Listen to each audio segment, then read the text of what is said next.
بسم الله الرحمن الرحیم. السلام علیکم و رحمت الله و برکاته. دوستان څنګه یاست؟ په خیر یاست؟ راغلی و سربند خواته، سربند خو بیا دې خواته وطن ته راوستلو چې دغه وطن چې دی موږ ته یاره په نړۍ کې به نه داسې وطن وایي. افغانستان د اسیا زړه دی.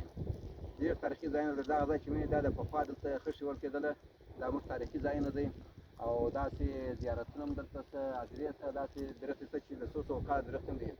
نو انشاءالله د نږدې دا درخت چې دغه حاضرې هم به درته ور وښیم، نو انشاءالله به راسره ملګري یاست او دغه ما فالو کوئ.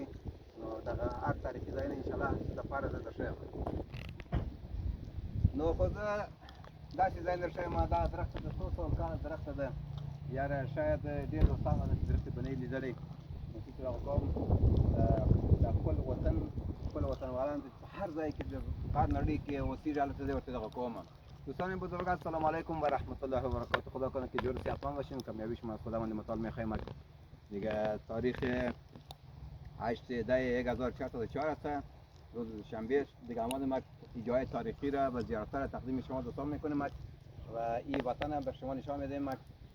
این افغانستان ما شما که هست قلب آسیا است. بهترین جار داریم، بهترین معدن‌ها داریم، بهترین زیارت‌ها داریم، بهترین زمین‌ها داریم، بهترین آب داریم که استفاده شما به خدا باور کنید ما و شما در سطح جهان رقابت میکنیم دیگه. لحاظا او دوستایی که مرا تعقیب میکنن لطفا فالو کنین و ویدیوم اشتراک گذاری کنین، لایک کامنت فراموش نکنین. جای دیگه تاریخی را خدمت شما تقدیم میکنم با امیدی که افغانستان ما و شما گل گلزار شود.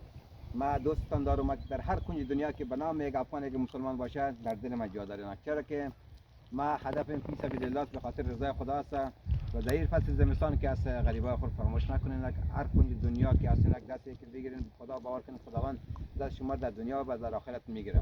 این دنیا کسی وفا نکرده. 1,34,000 پیغمبر رفت، امامی رفتن، اصحاب کرام رفتن. در غیر اعمال دیگه چیز خیلی خوب بردن نمیتونیم. و السلام علیکم و رحمت الله و برکاته.